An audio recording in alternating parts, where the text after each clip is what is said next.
As tropas russas realizaram uma série de ataques com mísseis em cidades do sul e também do centro da Ucrânia. Pelo menos 23 pessoas morreram. O ataque acontece em um momento de tensão pela possibilidade de novas ofensivas russas e contraofensivas ucranianas. Então, para falar sobre esses estragos desse novo ataque, nós vamos conversar a partir de agora com o professor de Relações Internacionais e pesquisador da Harvard, Vitélio Brustolin, a quem agradecemos demais pela participação. Professor, seja muito bem-vindo mais uma vez aqui à Jovem Pan News. Bom dia, Daniel. Bom dia, Paulo. Bom dia a todos. É um prazer conversar com vocês. Perfeito. Professor, queria, claro, para abrir essa entrevista, pedir uma análise desse momento da guerra, com essa retomada de ataques por parte da Rússia, essas informações que chegam por meio das agências internacionais. 23 pessoas morreram por conta desses ataques em 3 cidades em especial. Que momento é esse que estamos vivendo da guerra na Ucrânia, mais de 15 meses de conflito? O momento é de uma iminente contraofensiva ucraniana. Os ataques com mísseis da Rússia têm sido uma constante, especialmente ao longo dos últimos meses. Antes era o general Surovikin, que é conhecido pelo uso de bombardeios, inclusive ele fez isso em Alepo, na Síria, e depois o general Gerasimov, que assumiu o comando das tropas russas em 11 de janeiro com a missão de tomar totalmente o Donbás até 31 de março, que nós vemos que não aconteceu. Mas o uso de armas, de mísseis contra áreas civis pela Rússia, infelizmente, tem sido uma constante e é considerado um crime de guerra, porque pelas convenções de Haia e de Genebra, áreas civis não podem ser objeto de ataque militar, a não ser que haja alguma razão para isso, como, por exemplo, a ocultação de objetivos militares, o que nesse caso não parece ter acontecido, mas é isso que a Rússia alega, que naquelas áreas civis havia, sim, alvos militares, Daniel. Professor, o que representa esses últimos ataques, pegando um gancho aí na pergunta do Daniel? Representa que essa guerra ela deve se prolongar ainda mais nos próximos meses, por enquanto, sem um cessar-fogo, sem uma bandeira de paz?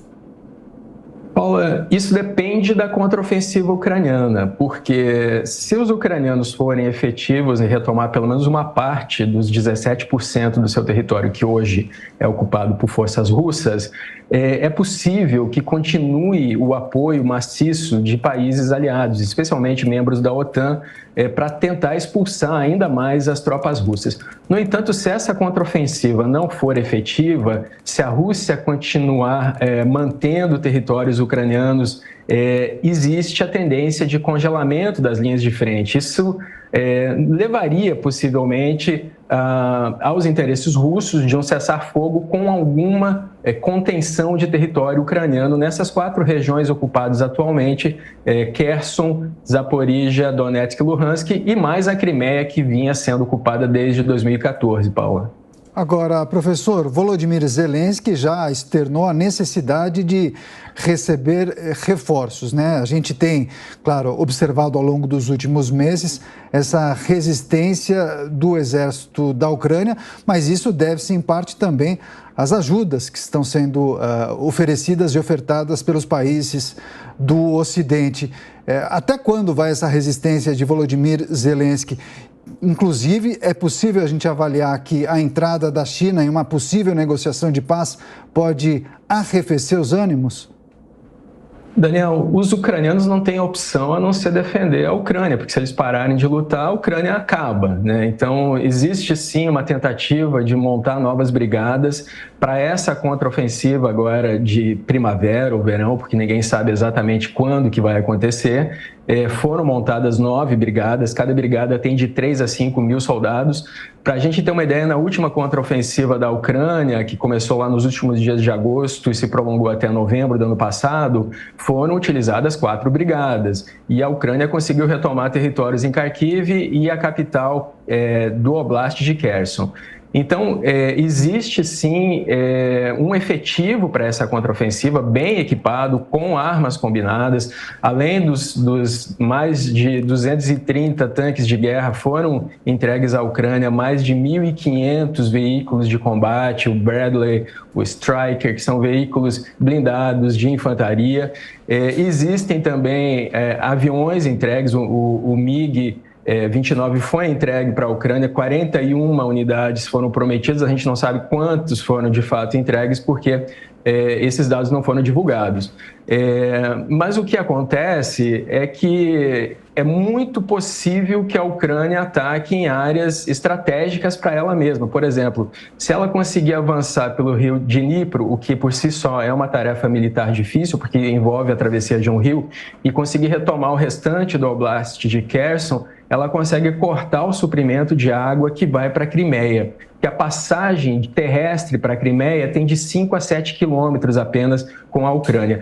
E aí também seria necessário que a Ucrânia atingisse a ponte do Estreito de Kerch novamente, como foi atingido no ano passado. Os russos reabriram em fevereiro a parte rodoviária, mas a parte ferroviária, que é mais importante para fins militares, por onde passaram 90% dos equipamentos e tropas que atacaram a Ucrânia, o sul da Ucrânia e o sudeste da Ucrânia, em fevereiro do ano passado, esse tipo de alvo precisa de mísseis com maior alcance. A Ucrânia recebeu o GLSDB, que é um míssil criado pelos Estados Unidos e pela Suécia, com 150 quilômetros de alcance, ou seja, é possível que ela ataque novamente a ponte do Estreito de Kerch, mas ela vem pedindo por mísseis ATAC-MS, que são usados no sistema de lançamento múltiplo de foguetes HIMARS. Daniel. Professor, eu queria que o senhor falasse um pouco sobre essa repatriação das crianças que estão na Rússia. Essas crianças, elas saíram da Ucrânia, foram levadas à Rússia para reeducação, adoção compulsória também. Isso é considerado crime de guerra? Queria que o senhor explicasse um pouco sobre isso também. Isso é considerado um crime de guerra, assim, é proibido a deportação, vamos chamar assim, de pessoas durante tempo de guerra. Isso, na verdade, tem um outro nome, que é a limpeza étnica. Em se tratando de crianças, então, é ainda mais grave. A Ucrânia alega que são 16 mil crianças. Nesse momento, algumas milhares são transportadas, inclusive, para a Belarus, que não tinha, até o momento, recebido cidadãos ucranianos. Mas essa, Paula, é uma das razões do Putin ter recebido um mandado de prisão do Tribunal Penal Internacional, porque limpeza étnica entra nos crimes contra a humanidade. Tem uma diferença entre essa limpeza étnica e o genocídio, porque o genocídio envolve a matança de etnias, mas a limpeza étnica envolve retirar as pessoas, especialmente crianças, né? E isso sim, conforme você perguntou, é um crime de guerra. Crianças que ficaram órfãos, não é mesmo, professor? Só fazendo essa pontuação, Daniel, perdão, pode prosseguir. Tá certo. Agora, professor, queria pedir uma avaliação do senhor em relação ao posicionamento do Brasil em relação ao conflito, especialmente nesta gestão do presidente Lula, porque recentemente em uma entrevista nos Emirados Árabes Unidos, ele chegou a igualar a responsabilidade dos dois países, foi alvo de muitas críticas, depois tentou consertar em outras duas ocasiões. Enfim, muitos até sugerem que haveria um alinhamento entre Brasil e Rússia, Lula e Vladimir Putin. Queria uma breve análise do senhor acerca desse posicionamento do Brasil durante a gestão do presidente Lula. O próprio presidente disse que vem aprendendo sobre essa guerra. Ele refez as falas dele algumas vezes. Ao que parece, essas declarações são feitas de improviso. Quando ele lê os discursos, não é esse o efeito que gera. Parece ser, Daniel, algo da experiência sindicalista do presidente Lula, que tenta colocar os dois lados numa posição de igualdade para chegar num acordo em comum, dizendo que os dois lados teriam responsabilidade, os dois lados podem abrir mão de algo para chegar em um acordo. Mas nesse momento tem sido prejudicial ao Brasil, especialmente porque o Brasil tenta fechar um acordo com a União Europeia que se arrasta há 23 anos, quase 24 anos, foi assinado em 2019, mas precisa ser ratificado.